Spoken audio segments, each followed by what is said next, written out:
G'day and welcome to another episode of Perth Property Insider. I'm your host, Jarrad, and today we're going into part two of our inside story with Jordan de Jong. He's the CEO and founder of Gameplans, a innovative online portal that enables you to plan out your property portfolio. And in this episode, we're going to be going into a lot of nitty gritty on having a game plan or having a plan for your portfolio.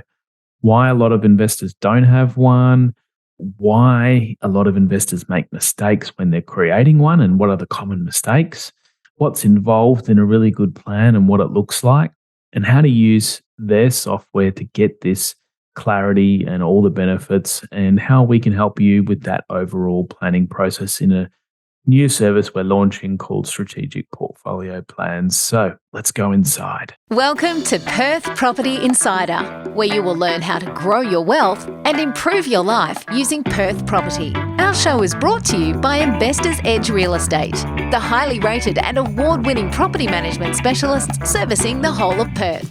Now, here is your host, Jarrad. How you came up with the idea for Gameplans, and maybe just explain to people what Gameplans is, because we've thrown the name around a few times, but they're probably like, what are they talking about, Gameplans?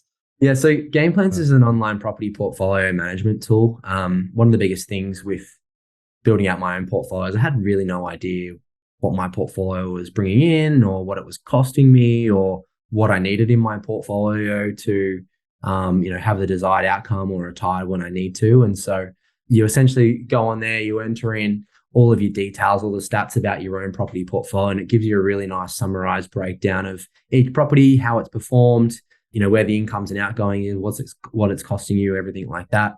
Then it'll combine everything together and spit out everything in terms of how the overall portfolio is doing. So what's everything costing you? What's your borrowable equity? Where's all your money flowing? All those sorts of things. And it gives you a really easy snapshot to make decisions on the portfolio. Is there too much? Very eye-opening, isn't it?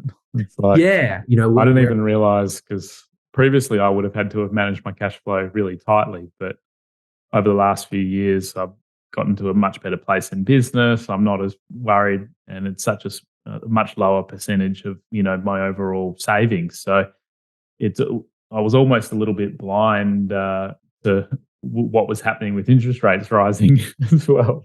So that certainly gave me some clarity. Yeah, well, that's the thing. Like, we hear these big news and we hear this interest rates are moving, and so we pull out our own phone calculator and go, yeah, you just do the interest rate only, but not $2 million worth of debt times 6%. Oh, it's $800K a year, $80K a year, or what, $90K a year, whatever it is. Take your rent off it. Family's earning $220K. We should be all right, but there are so many other variables that come in. The other costs. This is what I'm talking about. Yeah, well. It's like, that maintenance that I've had to do to fix this older place up ongoingly. You add up your council rates, your water rates, your insurances, your land tax, which is now killing me more with these, quality properties. And then, you add all these things together and you're like, oh, wow, at least I now have clarity on what the real position is. So. Yeah, exactly. So that's one big benefit of the platform. And then, that all transpires into doing a 30-year plan. So we take all that information from where you are now, take in some variables and assumptions based on, where the economy's at and, some averages in the economy where it should go over 30 years. And we allow you to forecast out, where your portfolio should take you based on very conservative assumptions over that 30-year time period. You can also then, buy new properties, determine when you've got enough borrowing capacity to potentially buy them, or savings or borrowable equity to do those purchases. You can sell properties. You can target different types of properties at different price points to help you understand what phase of the portfolio you're going through. It's just a really good sort of year-on-year snapshot to understand, if I want to achieve my goal in X years, well, firstly, what is my goal? And then when do I want to achieve it? And then putting a plan around that. And I think, it's such a key thing. I think too many people overshoot what they think they actually need in their portfolio. That was the other one for me. It was like, once you get through the other side of your acquisition phase, you really have to start asking yourself, you get an adrenaline rush from buying a property and you want to keep going, but do you really need to when your goals are all going to be met? And it does take the pressure off a bit too, because instead of constantly needing to go and buy more, you just keep hearing on every podcast and everything you listen to. It's okay to actually be like, okay, well, now I can just go to paying down some debt and parking money in offset and putting into other assets outside of property. And, then that does give you the option of potentially upgrading the family home and because you've paid off some of that debt and cleared things down a bit. So Yeah, spot on. And there's so much I can get into that. But back to your original question in terms of what does it do? of game plans.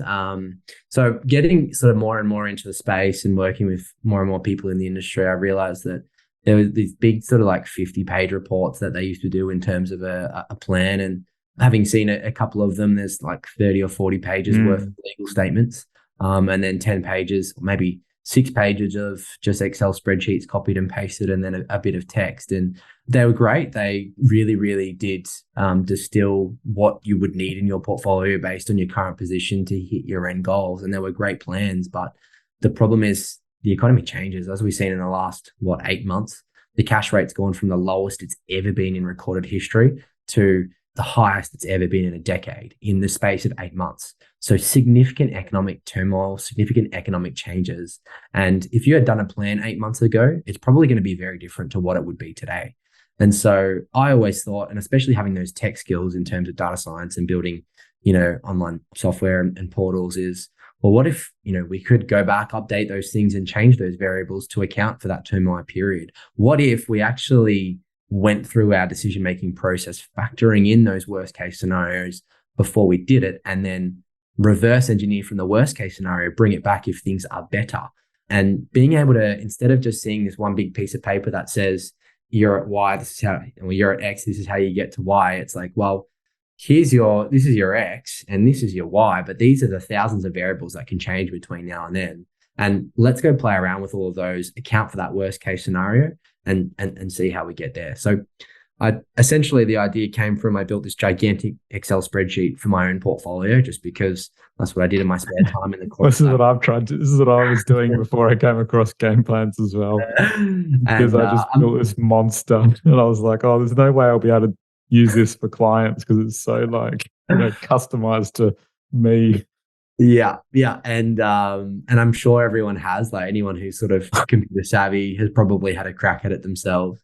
But when you get into all the different scenarios as well, it's so impossible to use a spreadsheet and then feed that back around and do things, run scenarios quickly. That's what and you change one formula in one little cell and you completely forget that you've changed it and it throws everything completely off. So yeah, I've been there. And so I guess the idea, I was fortunate enough to start a property podcast in my early 20s and met a lot of people in the space now. And through that process, created some great friends within the industry. And so when I wanted to step out of the corporate world, I said, look, I love the planning side of things. I love the tech side of things.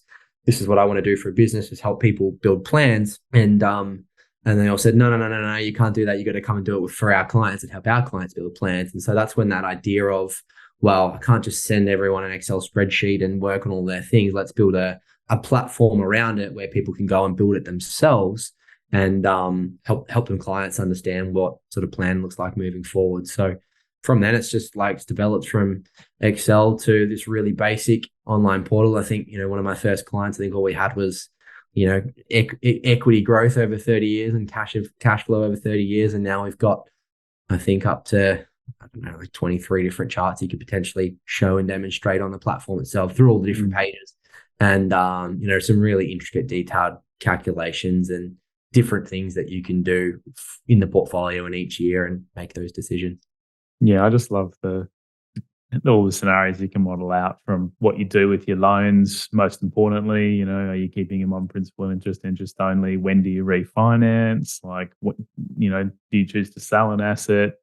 Then you've got your whole purchasing of properties. What does that look like? What does it do to the portfolio now and in the future? And then I love your compare scenarios function where you can see, okay, what is this plan how's it going to compare to one other plan for growth, for income, and then total cumulative out, assuming that you pay tax on your income. And yeah, so really love the ability to quickly model out those different scenarios and and have all the options that you can run instead of just having a one-dimensional fix that stays in a long report that you do once and never come back to. Exactly. And it So, gets thrown out after 6 months. And the best news is like your clients can come back in and reevaluate their own situation and run the different scenarios themselves. As long as they understand the concept of the platform and where numbers get impacted, like you can go out and build as many different scenarios as you want and figure out what the best one's going to be for you. So why do you think it is, like, as I've got deeper into this, because we've recently been doing these strategic portfolio plans for clients. And as we start to ask people, have you got a clear plan? Like, it almost seems like probably about 90% of investors don't have one. Why do you think it is that they don't? Because you've now dealt with hundreds and hundreds and hundreds, and through your partners like myself, we're all dealing with clients every day and chatting to them about their plans and what they have in mind when they come to us. So yeah, well, why they don't have a clear path is because Uncle Joe at the barbecue conversation said investing in property is good and has done quite well out of it. And so I think, as Aussies, we've got this like extreme passion and we're like patriotic. Our patriotism is in property. Like we just love property and investing in property. And we've seen so many people be successful and investing in property. And I think, it's such a thing for us to just go, okay, we've got a bit of income. We might have a bit of a savings. Now, what are we going to do with those excess funds? Well, let's go and put it into property. And there's no real hard thought process around what that's going to come out of. And for some people, it starts with, we're earning way too much. We need to buy a property for tax reasons so we can get a bit of tax back. that can be the prompt for some, yeah. And so like I have these conversations with these people that have just gone out and bought property for a reason that's not even related to investing really. It's just to have a better tax outcome. And like there's no real hard plan around what they actually want out of investing and what buying a property is actually going to mean for them over that 30 years. Yeah, they might be getting 10 or 20 or 30 grand back in tax, but they've got to work an extra 10 years to pay the bloody thing off. Like there's no clear path of what it actually means to go out and buy a property, other than we know that, the news articles read the saying property's grown by 30% last year, or the property market's now dropped 15% and probably going to drop another 15%. Like other than the news articles that are out there and the barbecue conversations that we have, if you really don't understand fundamentally why it is that you want to invest in property or what the end goal is for investing in property, then people just go out and buy it. And so for us, it's always just about firstly understanding everyone that the people that you're working with, understanding yourself and understanding what that end goal actually is. As I said before, most people overshoot it. So bringing back a bit of reality in terms of what that end goal ideally looks like. Definitely both ends of the spectrum. I think there's the people that overshoot it, but then I think the vast majority, because the vast majority, I think it's 92% or something, own 2 properties or less, and 70% own 1 property. So for me to actually push beyond that 1 or 2 to doing what you might need to do to achieve that goal. Well, first of all, you need to know what the goal is, don't you? And then, like, if you at least know what is needed to achieve it, then you can push through that barrier. You've got a comfort zone as well. So compared to your parents, owning 1 investment property might be, unheard of. That they might have gone their whole lives without owning an investment property, or owning 2 properties might be unheard of. So you really need that plan to like anchor you back that, this is what I need to buy to end up with the goal that I've set, and actually, then pushing through those comfort zones of the 1 or 2 that if more is needed to achieve that goal. But if your goals are more modest, then it's probably overkill to have too many properties and have tenants to worry about and have the little maintenance popping up and, So yeah, it's so funny how many people have. Yeah, I think you're spot on. So people that have 1 or 2 haven't really thought about that big picture of what the exit really looks like in terms of property. But then on the other side of the spectrum, I've got people that are in that category of these tenants are doing my head in. I've got like 25 of these things. So I'd rather just one really good Bunnings or something. Yeah. I'd be happy. Well, that's where Steve McKnight's got to when I chatted to him the other week. I hadn't sort of seen where his current take and philosophy was too much, and it really surprised me. I was expecting him to still be on the, buy 100 properties in 3.5 years kind of jazz, but no, he's come full circle, and it's like, he wished he bought more quality. He wished he didn't have as many tenants and headaches to deal with, and he's basically traded everything in for 3 higher end commercial properties that give him much higher passive income and doesn't have to worry. So interesting when you come full circle. and that's the different stages of life and different stages of what you want. I know his story is very different in terms of, he had a business partner and you got to account for them and their circumstances in life. But, you're spot on. He's done full circle and this is where he's landed. And so, so just understanding that holistic different stage that you go through, not only in life, but in your portfolio as well. Cool. Well, really good to chat some of those things through. And I guess having seen so many plans along the way and dealing with all these partners that you work with, like, what are some of the mistakes people make when creating a plan? And I know we've probably touched on a few along the way, but it'd be good to bring them together so that people can try to stay out of those ways of thinking and find the right path. Sure. I think that's probably, we have touched on them, but if we just bring them and summarize them together, there's 2 main things. The first one, as I said, is that long-term home, or just like the different variables or things that could potentially happen later in your life. The long-term home is generally going to be the thing that takes out the largest chunk of borrowable equity or borrowing capacity in the portfolio. Often the centerpiece, isn't it? Like 100%. I think everything else is. I find myself repeating myself so much over the last month as we've started diving into this. I'm like, you got to sort that first. Spot on. And often the sad thing is, investors go out and cap themselves on these subpar assets, like I did, and they've either got to increase their income or sell some of their portfolio to go and have to buy it. So, we've been through the reasons of why that's annoying, but it's often the biggest piece that's missed in the portfolio.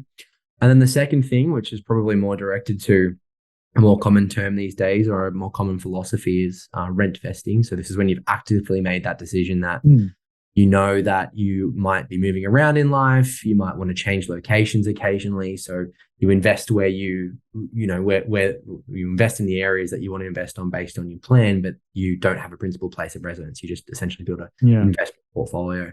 And the biggest mistake I see with that is not setting those realistic goals. So, I think some people go down that path of capping themselves early and then they don't have enough and make that decision that they want to be a rent vester.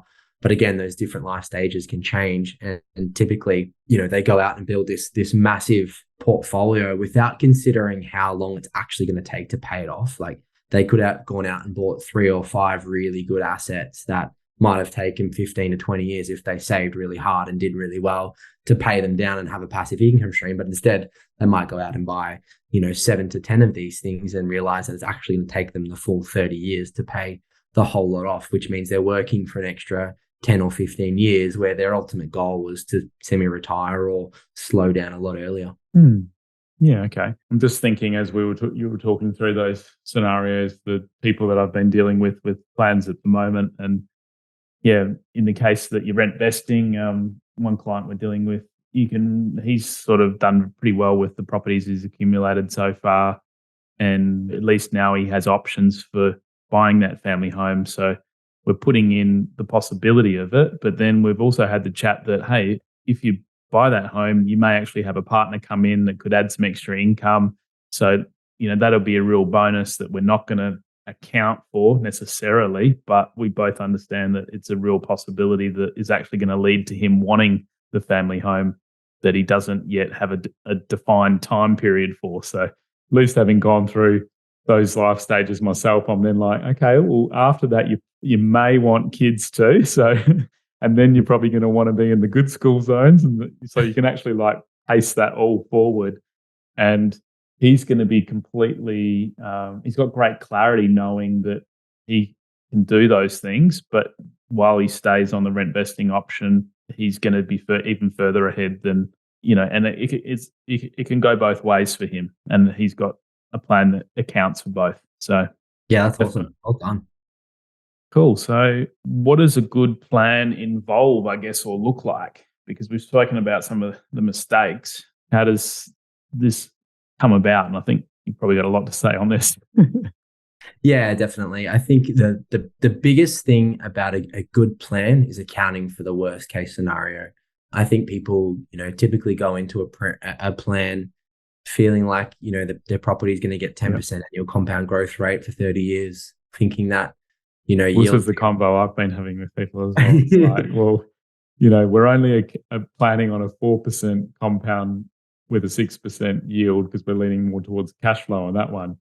But, we should be able to well and truly do better, but let's just base it on the lower, more conservative numbers. And it's the same with every assumption, I think. And that's why I love your built-in assumptions and where you go to with, setting those. So, yeah, conservative and then outdoing it is a good problem to have. Yeah, and then at the same time, let's say that the entry rental yield is 4%. They think that it's going to stay at 4% forever, and so when their portfolio is worth $50 million, they're going to have a 4% yield on it. But realistically, what happens if the value of the properties increase at a faster rate than the growth, and the yield actually comes down over time? And so when you're sort of thinking about 30 years away, maybe thinking about potentially that yield coming down over time as the value of the property increases. So being really, really conservative, as I've found, and this is what I say to every time I do a session or talk to a partner or talk to someone in terms of being a plan, is I'm going to use some really basic conservative assumptions. You're going to be disappointed with the assumptions. Like, we do things like the Australian average for property, and I hate using averages because there's markets within markets and sub-markets within sub-markets all across Australia. But the Australian average is 6.8%, and we use an assumption growth rate of 5%. And like, it's almost a disappointment. It's like, why are we doing a plan around 5%? And the reason is, like, I want to achieve your goals using 5%, and anything you get on top of that is just going to be added value. But the good news is, worst case scenario, in a very conservative, potential bad economy for a long period of time, even if we just compound at 5%, we're still hitting your goals. And I think if you can give someone that outcome and say, look, worst case scenario, we're getting there. It might take longer than you thought. It might not be as a big of income as you thought, or as a big of a portfolio as you thought, but this is worst case.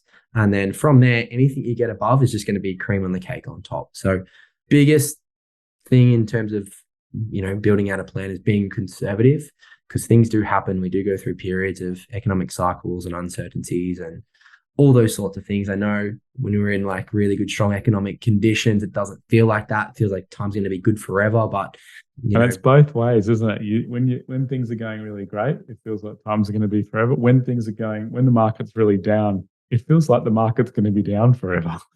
Well, that's the thing. And then like now all of a sudden there's all these people, like this big chat out there that people are going to need to sell because they can't make repayments and all that sort of stuff. Whereas if you had factored in that you think repayments, or you can make your repayments on a 6% interest rate, if you did that 12 months ago, you wouldn't question yourself. You wouldn't be selling your property. You wouldn't be concerned. You wouldn't be worried. You'd have planned for it. You'd understand that that's what might happen. And then in that way, your emotions aren't coming into play. And that's the biggest thing. Like that, the biggest thing in the property market is our human emotions. And so what we really want to do with a plan is take all of the emotion out of it, because it's an investment, and just make it a logical decision to say, worst case scenario, we can still afford this. We're happy to sacrifice if we need to. We'll stop going out for dinners if we need to for a month, if tough gets really, really, really hard. But we're making a decision that if that time comes in place, we're comfortable with making that decision, and we'll sacrifice those things to be able to get that longer term outcome. But best case scenario, we're not only going to get dinner, we're going to get caviar and we're taking a holiday, champagne and everything else like that, right? So it's just really accounting for what potentially might happen. And so when you get to points like we are right now, where the market's fallen a little bit in certain areas, and it's even looking more dire, the headlines out there are dire, and it feels like your world's caving in and you've made the wrong decision. Maybe your property's lost some equity because you bought it at the peak, and you feel like everything's turning to crap. Well, if you had already factored it in, you wouldn't even care. You'd know that over the next 30 years, it's not only going to go back to where it was, but it's going to double or triple in value over that time. Good one. And what you said there, maybe I brought it up about holidays. I'm probably craving one at the moment. That's why I'm thinking about it.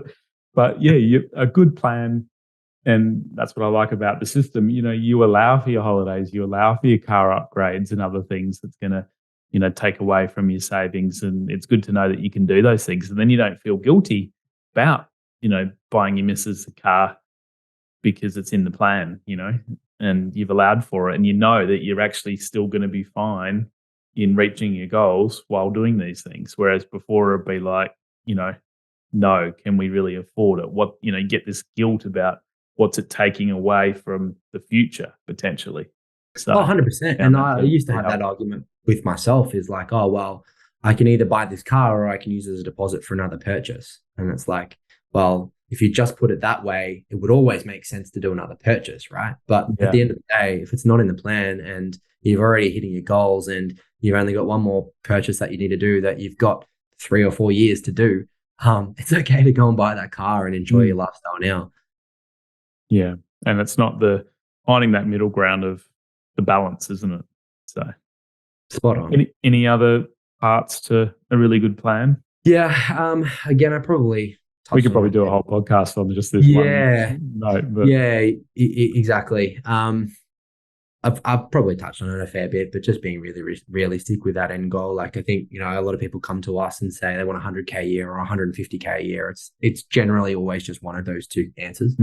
But that figure is not exactly what you need. Like we want to be very specific with a certain number because then we actually reverse engineer or figure out, inflation adjusted what that figure is going to be over 30 years. And that's what I love about being inflation adjusted too, because people have 100K in their head and they hold it the same for 30 years. And as we both know, and everyone's realizing in today's inflationary world, 100K in 30 years is not, you might need 400K per year or whatever it's going to be.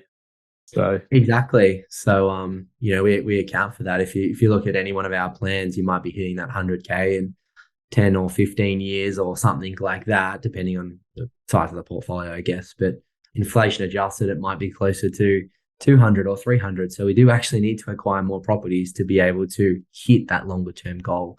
So just understanding that those things do change over time and it's not this sort of straight line. It's always a vertical or curve line that we need to achieve. And again, coming back to that point, really identifying the specific number that you need. So if we make it simple and break it down to an individual, maybe if they're, everyday working person, maybe they've got rent, maybe it's like 400 or 450.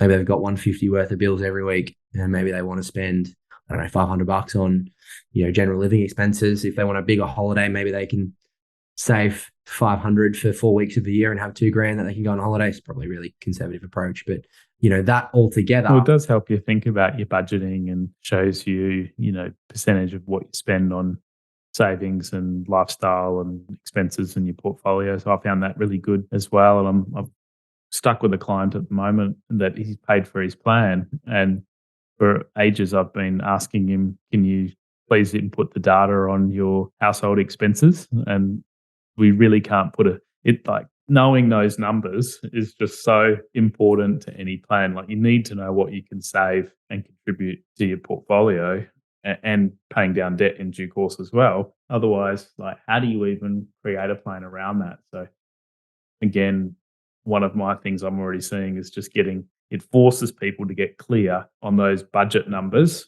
It doesn't necessarily need to be I said to him, it doesn't have to be an extensive Excel spreadsheet you put together. Just go through your savings accounts, look at on average, what have you saved over the last 3 months or 6 months per month, or total period, and divide it by, 3 if you're looking at a 3-month period. What have you had for living expenses and what's been lifestyle on average? And at least you can start to put some numbers on that and potentially track it over time. And have you seen that being a hurdle? Oh, so often I think, and just the compounding effect of additional savings going into the account, paying off offset or, offsetting your debt, reducing your interest repayment, year on year, or, mortgage repayments even more powerful now with interest rates being as they are. And you really start to think, oh, gee, having those savings parked is, really giving you the extra cash flow in your portfolio that you'd otherwise be spending on interest. So.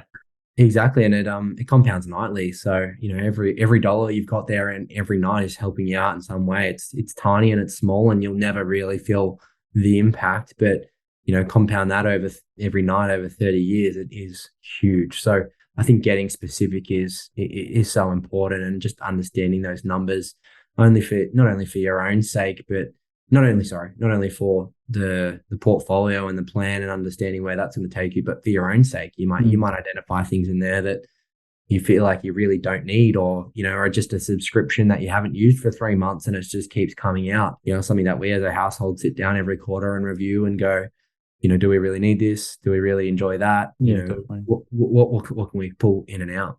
And the other thing that, and it's probably a recency bias, but I'm reading a book called Die with Zero, and my whole life I have always had There's some good takeaways from this book, but part of the philosophies I don't fully. The title I think is very misleading. I think it's an awesome title, but well, what's your take? I want to hear your thoughts. All good books are like that, though, right?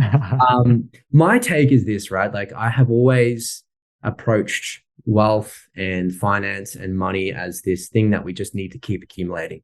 And we keep accumulating throughout our whole life. And I don't know if you've seen this meme, but it's like this guy running after some cash his whole life, and he's chasing it. And he gets to the end of the cliff, and it's like, oh, what was all that for? Now he's trying to push the money back away. It's essentially the same concept, right? But just really understanding there's going to be a point in your life where, you are earning your maximum capacity, and you have got this choice of like, do we spend more time with the kids? Do we sacrifice a bit of a work, or do we love our work and keep working harder and earning more? But what is that end number? And I think just you get to a certain point where you're happy with where you're at, and then just making sure that you enjoy the rest of those years. Like, I think the biggest thing for me growing up is I had this concept of, I'm going to work as hard as possible. I'm going to have a $20 million portfolio. I don't care if I have to retire at 70. I've got this $20 million, right? But then you've just wasted 40 good years of your life working to pay off this gigantic portfolio where you've missed out on, time with kids, time with family, lifestyle experiences, going and traveling the world, all these other things that we've got the ability to do. And so, not too old to do anything, even when you pass away. Like, who knows how long we might live to with life extension now? Is that money even going to help our children who, in 60, 70, 80 years, hopefully we live that long, fingers crossed, what are they going to be? They're going to be 60, 70 themselves. Exactly. Are they going to be too old to enjoy it? Like, and again, that's why the book's a great concept in terms of like, help your kids out while you're still alive. I love that. Along the way, which I think is really good.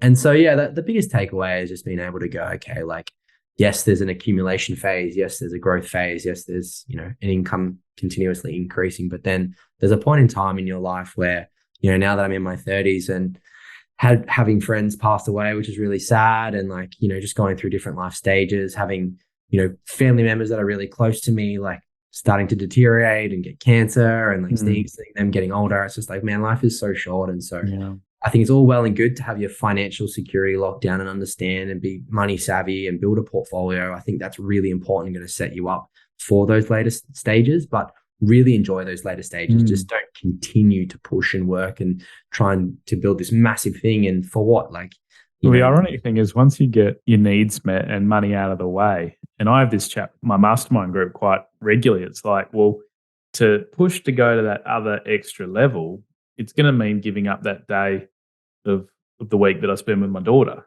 It's going to mean that I already could take any holiday I wanted in the year. I have enough aside that's building and compounding. I know it's going to reach my goals because I've got my game plan there. Pushing that extra harder is just really going to take it away from the moment and the present. And ironically, once you've got those things sorted, then it's actually time to start living your life and not worrying about the money, which is nice because it is a major concern when you don't have it. I know what that's like as well. And it can occupy your whole headspace until, it's off the table and not something to worry about. But the ironic thing is, once it's out of the way, then you can actually focus on the other things and hopefully live that, best life that you can, be the best version of yourself. And it's always said, but no one's ever on their deathbed wishing they spent some more hours behind the computer or at a desk or, working their life away. They wish they, had more experiences with their family and really enjoyed them while they were on this planet, and others while they're on their planet as well. Yeah, awesome. Well, just want to round out by telling people a bit more about like how Gameplans can help them, and like how we as Investors Edge fit into that picture. So tell us a bit about how to engage with it, and I can add a few bits in as well as to what we're doing for people. So Yeah, for sure. I think at a really high level, if I was to break it down to three things, firstly, we provide clarity around your current position. And I think so often people don't actually know where it is they are or what their incomes or outgoings are. Secondly, we try and really understand you. And on that first point, before you move on, you gamify it too to make it quite fun. Like, I reckon if some people were listening to this so far, they'd be like, "Oh, that seems a bit boring, like entering all this data." Like, yes, we need the data, but at least you've like tried to make it the most fun process that you can by gamifying it a bit. So, I wanted to throw that in there. Nah, thanks. It's always been the biggest thing that I wanted to do. I always found that it was so boring, just entering data and capturing data. But yeah, we try and make it fun along the journey and rewarding along the journey, and give you some little kicks along the journey to help you going. And at least you get some instant feedback and go, okay, this is actually worth putting the data in and understanding where I am. So we've really tried to hone in on that. Works really well for the younger generation, not necessarily. Yeah, like, percent complete, and I've got this, reached this level. Yeah. And yeah. So, I'm growing up, I was always a massive gainer. So I've always loved being able to accomplish levels and, take it to the next step. So that was always the concept behind it. So clarity around your current position is the first one, and then you Yeah. into. Second thing is align your goals with your next move and subsequent purchases. So understanding what is that bigger picture, instead of just going out, I've got an 800K borrowing capacity, I'm going to go buy an 800K purchase. Don't care where, might be next door, might be around the corner. Factoring in those longer term goals, aligning those big term goals with what your next purchase looks like, and then also how that next purchase is going to fit into the subsequent purchases moving forward. Is it going to cap you? Is it not? All those sorts of things. And then finally, we visualize all this and try and help you understand when you can expect to achieve your goals and what year that looks like. Well, seeing it all also makes it a lot more real as well, like actually seeing, your graph for when you hit your borrowing capacity. Okay, I need to take a break. Seeing your equity increase over time and your market value change, and what happens to your debt over that time. And just, I'm a pretty visual person as well, so I just love. It's really hard when it's just numbers in a spreadsheet. So, so hard to. I never got to creating graphs in Excel, Jordan. Well, yeah, I think that even if you just do it in numbers in a spreadsheet, even if you're screen sharing, it just becomes this big blotch of numbers, and like you just really can't pull anything out of it. It becomes so hard to explain, let alone on something like this, like a podcast where you're just listening, or something. It just becomes so hard to comprehend and understand it all. So just being able to visually see it at a snapshot and all together, I think is really, really important as well. Not just like looking at equity by itself, but factoring in all these other components of a portfolio together makes you really understand fundamentally what it looks like to build out. Moving pieces go together, and how one influences another. Yeah, and then the things that we're really trying to accomplish is just to really hone in on what that 1 to 3 year strategy is. So I know we forecast out of 30 years, and I know I'm a big fan of thinking big picture and what that long-term plan looks like, but things change, and we can only really look ahead for those sort of 1 to 3 years without trying to understand our current position and how that might play out over the next couple of years. So really honing in what that 1 to 3 years looks like for you, and making it realistic, and not like this, in 15 years I'll be able to retire, sounds nice, but who knows if it's going to really happen. We try and keep emotions out of the process as much as possible. So if you know your numbers, you've accounted for the worst case scenario, where you're going to be after this next purchase and how much funds you're going to have and where your cash flow is going to be, you can keep the emotions out of the process and just execute. And then the final thing, and something that we've always been fundamentally believing in, is there's no plan set in stone. Things change. Your economy changes. Your personal economy changes.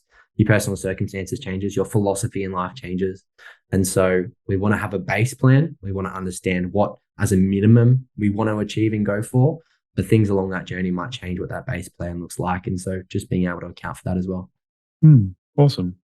Well, we've started doing these for our clients, and we'll be officially rolling it out soon, but you can still get one at this stage from us. And what I also think we bring to the table is that the software is awesome. Don't get me wrong, because I've spent ages just trying to find something I could use to model things out. But the other part that I think each of your partners like myself bring to things is the experience to put into the plan. So it's no point having unachievable things from the property perspective, if the execution is just as important, then, and it flows nicely into our buyer's agency service that we're about to launch as well, to really help people more holistically.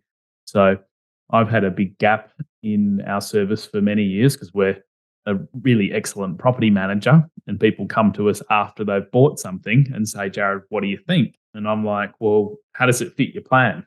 And that's how this came about for me, because I'm like, people kept saying, oh, I don't have a plan. What do you mean, Jarrad? And just buy a property. Tell me if it's good. And I'm like, well, this property could be good for you, but not good for someone else. And it's really hard for me to answer that without seeing the whole picture. So then I was going into, how do we even begin to put a plan together that is going to make sense for someone and be usable and be fun, and that's where I found you guys after asking a lot of other experts in the industry, what are they using, and it's great to see how far the platform's come, and just what it's doing for people and our clients already so far. So I've obviously put my own portfolio in there and had a lot of fun across Christmas, and was messaging you, sorry, about that. The good news is it's my baby and I love it. So you always know when you got a sicko on your hands who loves property investment because they're looking at their own portfolio and numbers across Christmas. My wife's like, what are you doing, Jarrad? I'm like, just having a play with things. So yeah. Give me a few hours, all right? Yeah, exactly. No, I think you touched on a really good point. It's and one thing that I wanted to do from the set out of the platform is to make it really user friendly and a great user experience, and being able to allow people to make their own decisions and play around with their outcomes. But you're so right. There is such a need to have a professional to help you along your journey, because you don't know what you don't know. Even though you've got the best modeling system in front of you, or the best property that you could potentially buy, if that you think you could buy, if you don't know, then you could be just making a decision to start with. And so having a lot of what I'm doing as well at the moment is seeing where people's comfort zones lie, helping them get that clarity on their goals, and then actually going in and challenging a lot of their thoughts, because for some of them, if they want to get to here, it's going to take different thinking than what they've currently got and the path that they're currently on. So that's the other part that is a bit more challenging. And it changes so much. Like I remember when I bought my first property and I was like, I don't know, if you do the maths, it was 415. I reckon the loan would have been like, I don't know, less than 350 at least. Yeah. And it's just so massive at the time, isn't it? You put everything into it. You're like, oh my God. Especially if you're earning, I think I was earning like 65K at the time. So you're like, man, it's going to take me so many years, even if I was to save all of my income just to pay this down. But now I'm so debt averse. Like I would, now that I understand how the economy works and the monetary system works and inflation and interest rates and how they correlate, give me all the debt in the world, and I'd be, as long as it's backed by good performing assets, I'd be a happy man.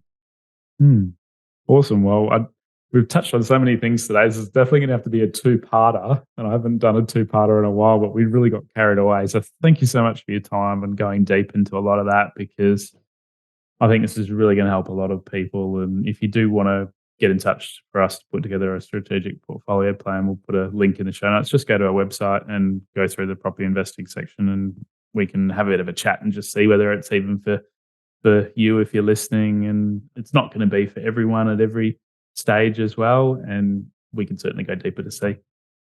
Thanks for having me on, Thanks, Jordan. It's been an absolute pleasure. I love talking property. More than happy to do a part two, as you can tell. I'm saying we're going to divide this one into two parts already. So it's you'll be on for a part three. We could be on for a part three, I reckon. Always a pleasure, mate. Thanks for having me on, and I'll chat to you soon. Okay, see you, mate. Just a reminder, the information discussed in this podcast is general in nature. As we don't know your specific situation, you should always seek professional advice before taking any action. For free market reports on your suburbs of interest and other helpful resources to grow your wealth, make sure you join my property investor update at investorsedge.com.au/join. And finally, make sure you're a member of our Perth Property Investment Facebook group to be part of the conversation with other like-minded investors, get help to your questions, and get a feel for what's going on out there in the market. I'll see you in the group.